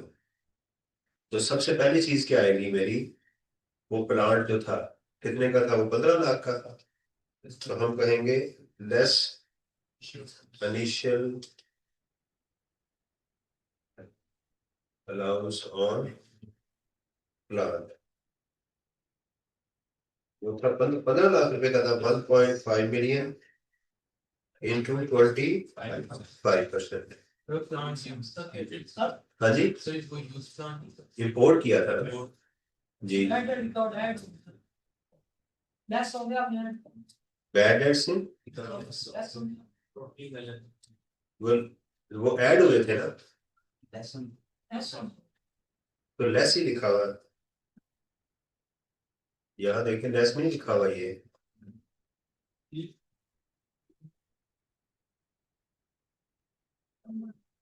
लेस ही लिखा हुआ है। तो लेस ही किए, ठीक है। तो ये आ गया जी 15 लाख इंटू 0.25। फिर इसके ऊपर क्या करेंगे, डिप्रिसिएशन ऑन प्लांट। वो कैसे होगी, 1.5 मिलियन माइनस 375K इंटू 15%। आ जाएगा ये कितना आ जाएगा, 15 lakh minus initial allowance into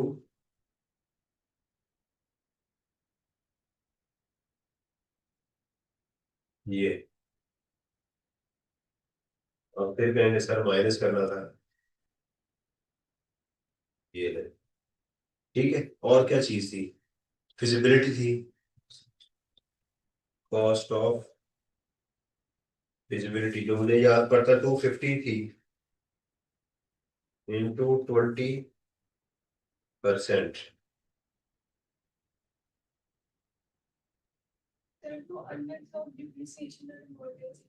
वो भी करनी है, पहले इस साल की अभी करने लगा, इस साल की भी पहले कर लेना। उसके बाद क्या थी, amortisation of software. Amortisation of software कितने का सॉफ्टवेयर था? हाँ जी, 975,000। कुछ नहीं बताया ना, तो फिर इसको 12 पे डिवाइड कर देंगे। एक साल की पूरी हम इसमें वो ले जाएंगे 975। अगर कुछ ना बताया जाए तो उसको हम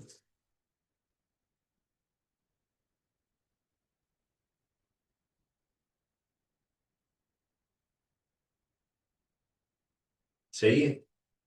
और यहां से कर देंगे अनएब्जॉर्ब्ड डेप्रिसिएशन। वो कितनी कितनी थी 2 सालों की अनएब्जॉर्ब? 12 लाख और 3 लाख। 2 मिलियन प्लस 300, 15 लाख वो भी माइनस कर दें।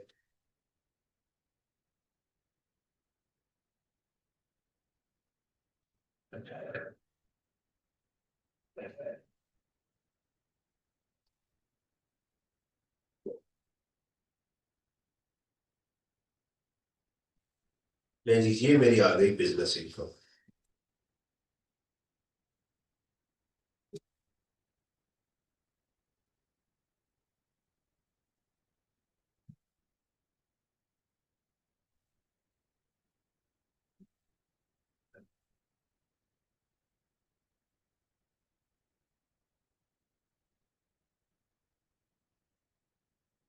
और ऐसे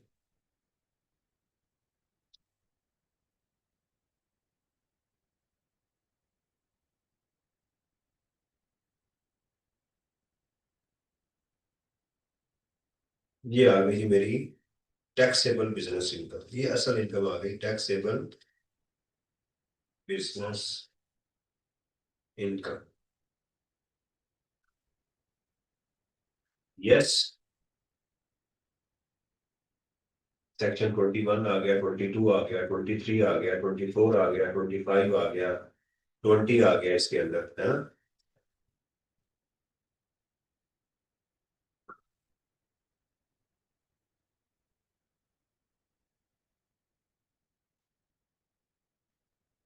जो स्टूडेंट समझते ना कि हम घर बैठ के कर लेंगे यार, वो नहीं होता।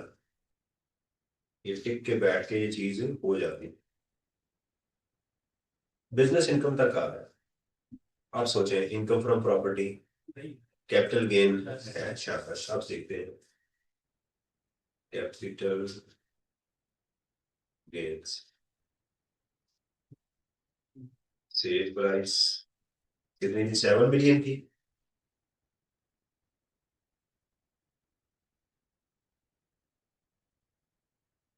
और लेस कॉस्ट। अच्छा, अगर उसने कहता कि ये मार्केट बेस्ड ट्रांजैक्शन है तो फिर हम 0.5% of the sale price and 0.5% of the purchase price भी हम यहाँ से माइनस कर देते हैं एज एन एक्सपेंस।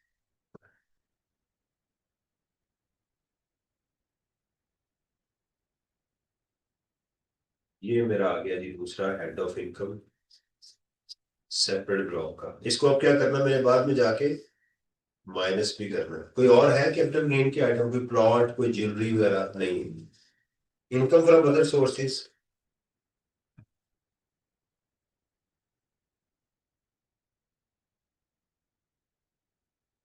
क्या था इसमें? इनकम फ्रॉम अदर सोर्सेज में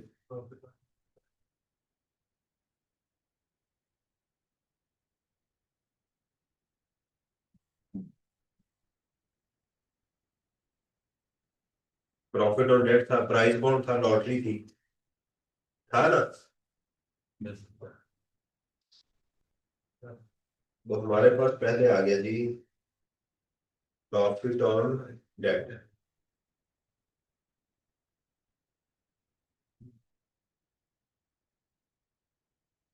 और प्राइस बॉन्ड विनिंग्स 5 लाख थी।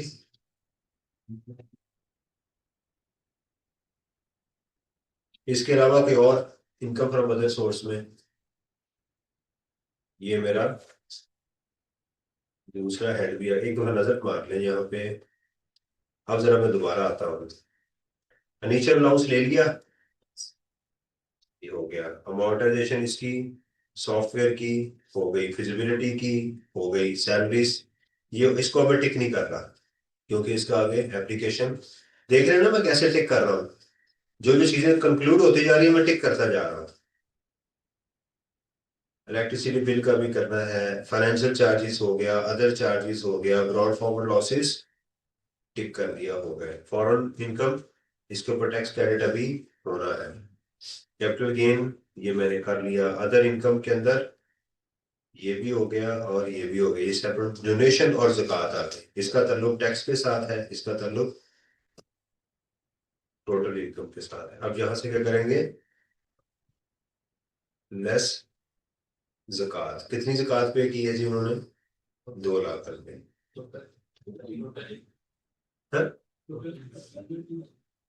टोटल इनकम,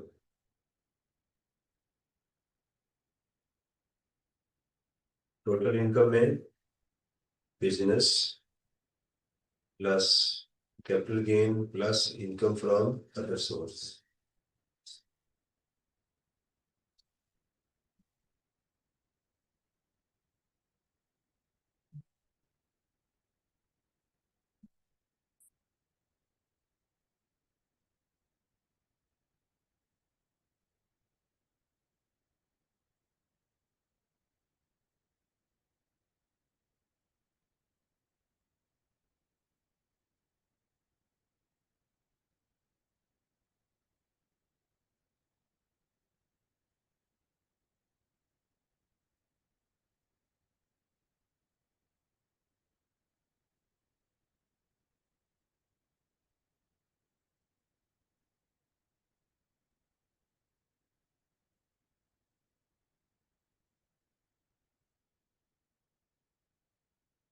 और तो कोई नहीं सेपरेट ब्लॉक के है।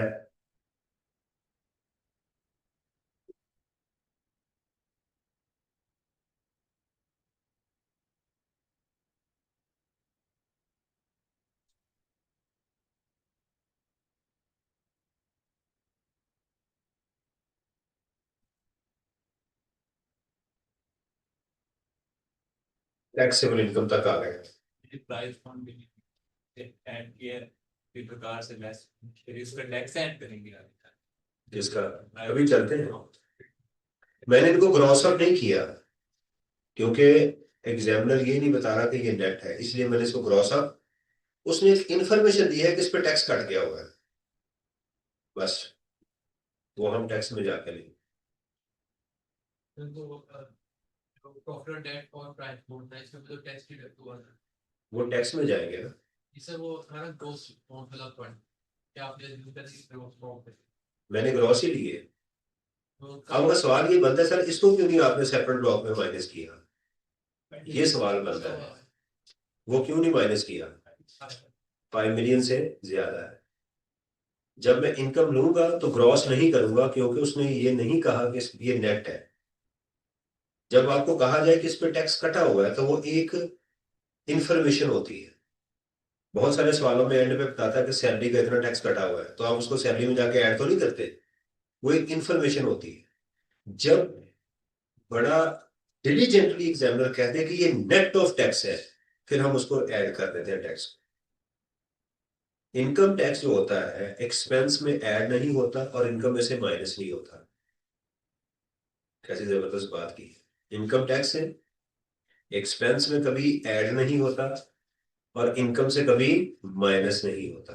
अगर एक्सपेंस में ऐड हुआ हो तो निकाल देते हैं और इनकम में माइनस हुआ हो तो ऐड करते हैं, क्योंकि टैक्स एक्सपेंस अलाउ नहीं होता। सही है। अच्छा जी, अब हमारे पास यहाँ पर जो दो अमाउंट्स आ गई हैं सेपरेट ब्लॉक ऑफ इनकम की, एक हमारे पास ये वाली है और एक ये वाली। अब चलते हैं टैक्सेशन के ऊपर। इसमें सरचार्ज भी आएगा, क्यों? क्योंकि 10 मिलियन से इनकम बढ़ गई है। अब ये भी आपने जेहन में रखना है, यहाँ एओपी लिखेंगे, ये बढ़ गई है ना, आखिरी स्लैब में है 16,10,000। ये मेरा कल याद भी मुझे हो गई है। 16,10,000 plus 45% of the amount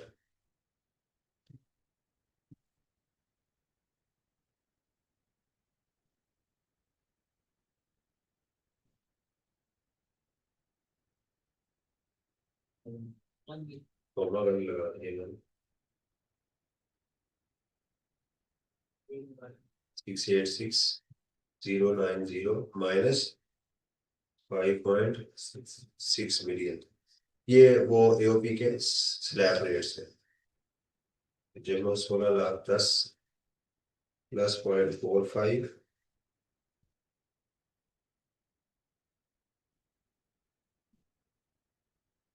add करेंगे surcharge, surcharge at the rate of 10% of tax.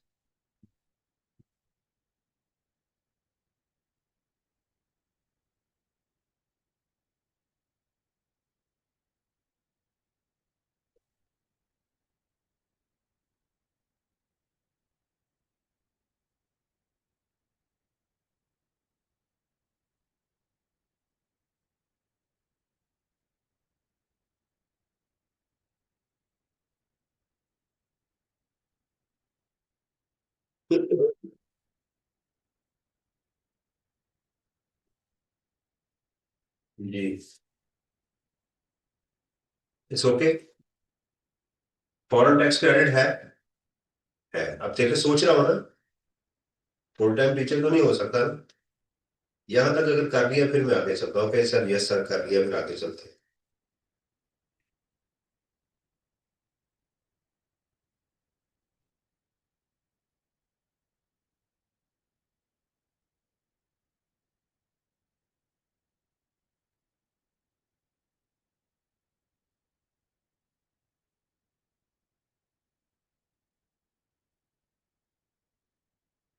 Done. Done. अब इसमें करेंगे लेस फॉरेन टैक्स क्रेडिट। तो क्या है एक्चुअल टैक्स पेड, कितना एक्चुअल टैक्स पेड था? 150,000। हाँ जी, 150,000। Foreign source income 150। और एवरेज टैक्स कैसे कैलकुलेट करेंगे? Tax divided by taxable income multiplied by foreign source income. तो tax divided by taxable income multiplied by foreign source income कितनी है? 15 lakh. Whichever is lower, तो ये आ जाएगा इसमें।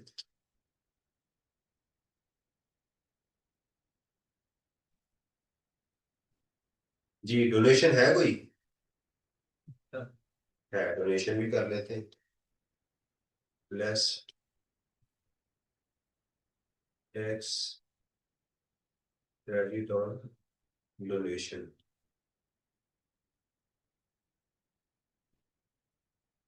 उसका क्या है? टैक्स डिवाइडेड, मैं लिख रहा हूँ वैसे तो जाहिर बात है आप अमाउंट एग्जाम में लिखेंगे, taxable income multiplied bye donation. देखें, माइनस, अब ये वाला टैक्स लेना है, डिवाइडेड बाय टैक्सेबल इनकम हमारी ओरिजिनल ही रहेगी, मल्टीप्लाइड बाय डोनेशन कितनी थी? 2 लाख। तो मैं यहाँ लिखूंगा विद लिमिट। ये कोई बता सकता है मैंने क्या लिखा विद लिमिट? 30%। हाँ, यानी मेरी डोनेशन इस इनकम के, इसके 30% से ज्यादा नहीं होनी चाहिए थी। तो इसका 30% तो मिलियंस में आ रहा है, तो 2 लाख के ऊपर हमने क्रेडिट ले लिया वो। ठीक है, पीओएस मशीन वगैरह नहीं है।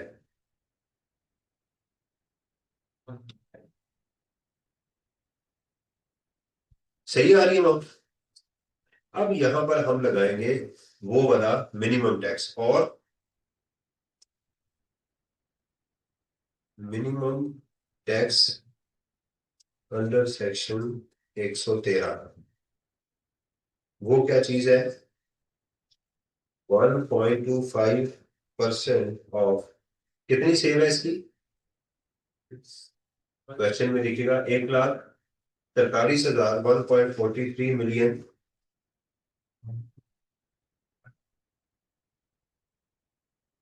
149330, 149330 इसको आप इवन कॉलम में लिखेंगे 1.25%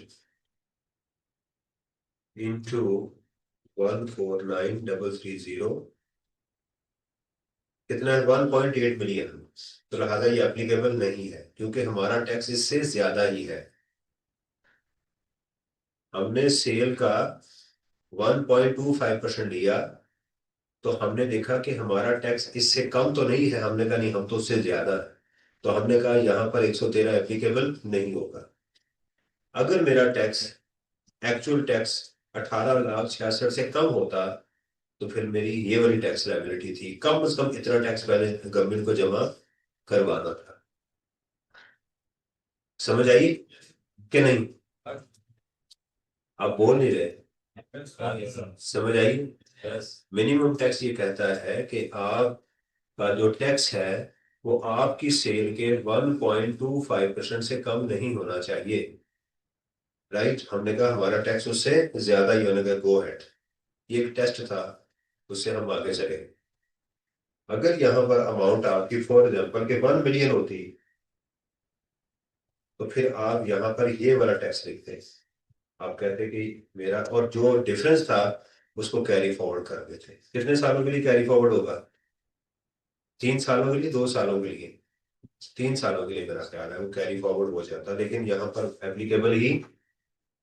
अब इसमें करेंगे add tax on separate drop of income. वो जो इनकम आपने ऊपर माइनस की थी उसको क्या करेंगे, ऐड करेंगे। सबसे पहले क्या थी? Securities, disposal of securities. कितनी थी? 2 मिलियन। 2 मिलियन का गेन था ना। और रेट क्या आएगा? अगर सिक्योरिटीज 1 जुलाई 2024 के बाद होंगी तो 15%, और अगर उससे पहले है और होल्डिंग पीरियड 1 साल से ज्यादा है तो 12.5। ये खरीदी है हमने 1 जुलाई, कब? 1 मई 2024 को।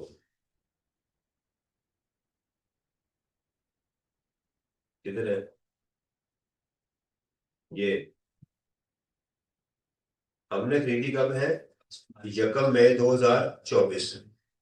देखिए दो रूल है, अगर तो आपने 1 जुलाई 2024 के बाद खरीदी है तो एक ही रेट है, वो है 15%। और अगर आप नॉन फाइनल हुए तो आप सेपरेट ब्लॉक से निकल जाएंगे, कम से कम फिर भी 15% देना है। बेचनी है आपने इसको तो इसका मतलब इससे पहले है। इससे पहले वालों के दो रेट्स है, 1 साल से ज्यादा होगा तो 12.5%, विद इन 1 ईयर होगा तो 15%। तो लिहाजा इसके ऊपर रेट कितना आ जाएगा? 15%, क्योंकि हमने इसका होल्डिंग पीरियड 1 साल के नहीं ज्यादा है। 1 मई से 24 और फरवरी से ज्यादा है, 12.5% आएगा। 12.5%। समझ आइए कैसे आया? 12.5%।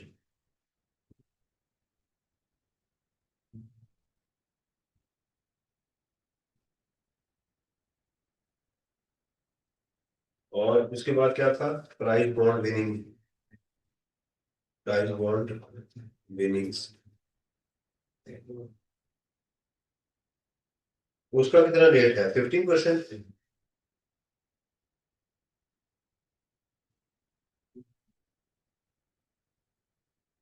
कोई और सेपरेट ब्लॉक की आइटम हो?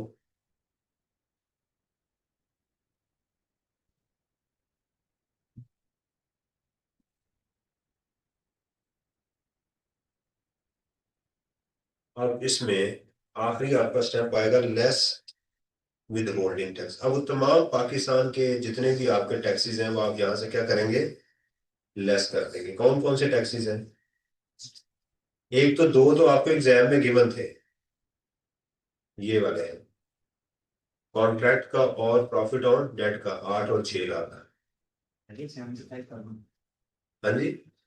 75,000। 3 लाख। ये 3 लाख 5 लाख पर 3%। 75।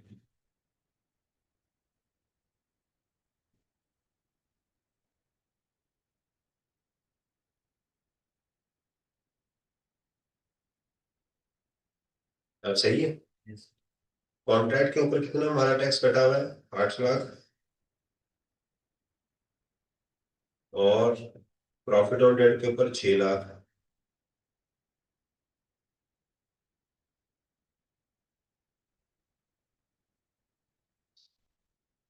प्राइस बॉन्ड के ऊपर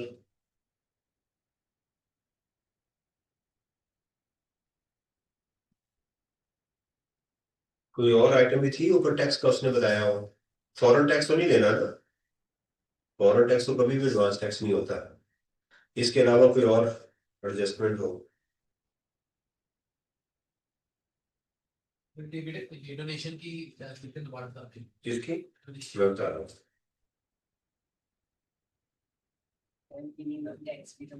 वो भी बता देता हूँ।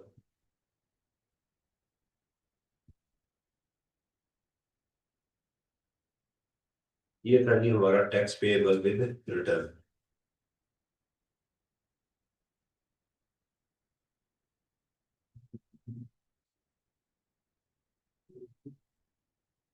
जब पेएबल आए तो लिखा करें विद रिटर्न। दोबारा पूरा मैं गो थ्रू करवा देता हूँ, सारा मैं क्वेश्चन करवा देता हूँ। हाँ जी। Tax. उसका टैक्स एडवांस टैक्स का बताया उसने, वहां टैक्स कटा हुआ है। सेपरेट ब्लॉक डजंट मीन कि टैक्स भी आपका कटा हुआ है। अगर नहीं है तो नहीं करें, अगर है तो बता दें, मैं कर देता हूँ। मैं ये छोटा सा क्वेश्चन था, अभी अभी इसका एक पार्ट हुआ है ये। सही है। इसके अंदर देखिएगा, बिजनेस इनकम के अंदर हमने प्रॉफिट बिफोर टैक्स से क्वेश्चन स्टार्ट किया। कॉस्ट ऑफ मशीनरी ऐड कर दी, डिप्रिसिएशन ऐड कर दी, कैपिटल एक्सपेंडिचर सारे हमने ऐड किए। करते करते हमने इसके अंदर कुछ इनकम हमारी अदर हेड्स की पड़ी थी वो भी की। तो हम पहुंच गए profit before losses and depreciation. Brought forward losses को हमने यहां से माइनस किया, तो हमारी बिजनेस इनकम आ गई बिफोर डिप्रिसिएशन एंड अमोर्टाइजेशन। उसके अंदर हमने एक प्लान था, उसके ऊपर इनिशियल अलाउंस माइनस किया, उसकी हमने डिप्रिसिएशन माइनस की। प्री कमेंसमेंट एक्सपेंडिचर थे, उसकी हमने 20% लिया। एक कंप्यूटर सॉफ्टवेयर था, उसको अमोर्टाइज किया। और हमारे पास ब्रॉड फॉरवर्ड अमोर्टाइजेशन, अनअब्सॉर्ब डिप्रिसिएशन और अमोर्टाइजेशन थी, उसको भी माइनस किया। तो हम टैक्सेबल बिजनेस इनकम तक आ गए। ये हमारा ए पार्ट था। यहाँ तक कोई सवाल? कैपिटल गेन में हमारे पास सिक्योरिटीज थी, 70 लाख की, 50 लाख की खरीदी थी, 70 लाख की बेच दी, तो 20 लाख का हो गया। ये हमारी बी आइटम थी जो कि सेपरेट ब्लॉक ऑफ इनकम में थी। उसके बाद हमारी इनकम फ्रॉम अदर सोर्सेज में प्रॉफिट ऑन डेट था, और हमारे पास प्राइस प्राइस बॉन्ड विनिंग थी। ये हमारी सी आइटम थी। इसके अंदर ये हमारी item separate block of income में थी। हम चले गए टोटल इनकम के ऊपर। टोटल इनकम में जाके हमने ज़कात को माइनस किया, और इन दोनों हेड्स को हमने यहां से जाके भी लेस कर दिया। तो हमारी taxable income under other than separate block की ये आ गई। उसके ऊपर हमने टैक्सेशन कैलकुलेट की, और हमने कहा चूंकि इनकम 10 मिलियन से ज्यादा है, लिहाजा इसका हमने 10% एज अ सरचार्ज भी ऐड कर दिया। तो टैक्स ये आ गया। इसके अंदर फॉरेन टैक्स क्रेडिट था, वहां पर हमने हमारी इनकम थी, उस पर टैक्स हमने दिया था 1.5 लाख रुपया। इनकम कितनी थी? 15 लाख रुपया। तो हमने क्या किया, टैक्स ये वाली amount divided by taxable income multiplied by foreign source income. Tax divided by taxable income multiplied by foreign source income की, तो विच एवर इज लोअर, हमने उसका भी क्रेडिट ले लिया टैक्स का। ये हमारी इनकम, ये टैक्स आ गया। उसके बाद हमने डोनेशन दी थी, तो डोनेशन में भी फार्मूला क्या है? यही tax divided by taxable income. ये आपका टैक्स आ गया, और ये आपकी डिवाइड किया आपने टैक्सेबल इनकम के ऊपर। तो डोनेशन के साथ हमने, डोनेशन थी हमारी 2 लाख रुपया। हमने कहा कि जो टैक्सेबल इनकम है उसका 30% से के दरमियान में है, उससे कम है, लिहाजा हमने 2 लाख का क्रेडिट लिया। तो वो हमें ये मिल गया। Right. Tax divided by taxable income multiplied bye donation. तो उसका भी हमें क्रेडिट मिल गया। आपने पूछा था सर डोनेशन 2 लाख की 2 मिलियन की है। 2 लाख की थी मेरा ख्याल, कि 2 मिलियन की है। चेक कर लेते हैं। 2 लाख का। ये है 2 लाख रुपए की। सही। तो ये हमारी आ गई before separate block and before minimum tax.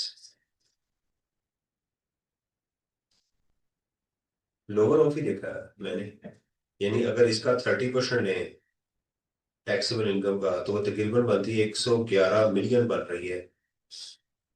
114 680 6090 का अगर आप 30% लेंगे, या एक्चुअल डोनेशन कितनी है 2 लाख, तो विच एवर इज लोअर। तो मैंने डोनेशन में 2 लाख लिया है ना, ये वाला।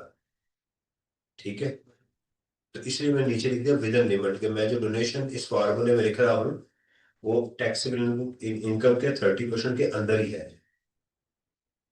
उसके बाद मैंने कहा कि मेरा ये जो टैक्स है ये वाला,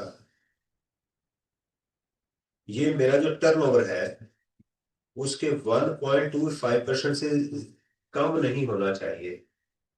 या दूसरे अल्फाज में कहेंगे टर्नओवर टैक्स और actual tax liability whichever is higher, whichever is.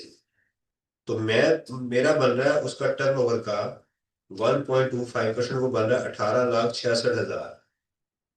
जबकि मैं टैक्स कितना बना रहा हूँ 55 मिलियन का। तो विच एवर इज हायर, तो हम कहेंगे कि यहाँ पर सेक्शन 113 की एप्लीकेशन नहीं हुई।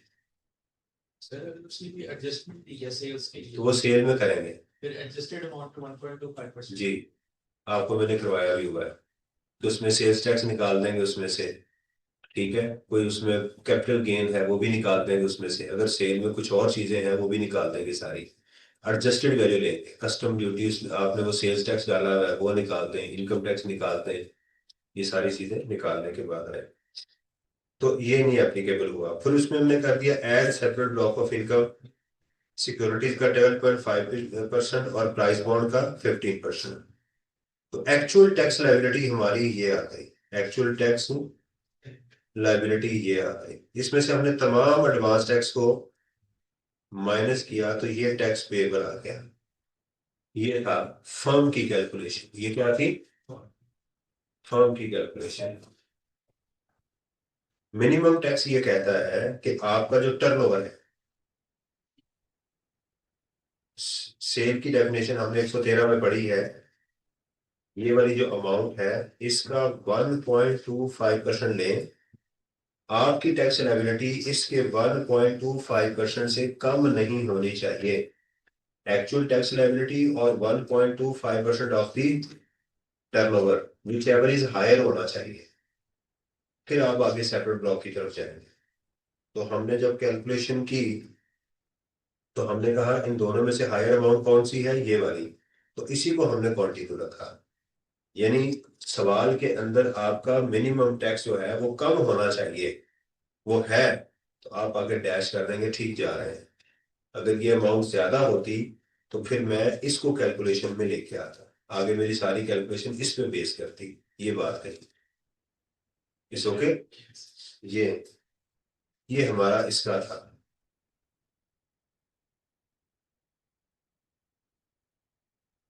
ठीक है जी, ये हमारा पहला था कि जिसके अंदर हमने क्रेडिट्स वगैरह सारे उसकी कैलकुलेशंस वो की।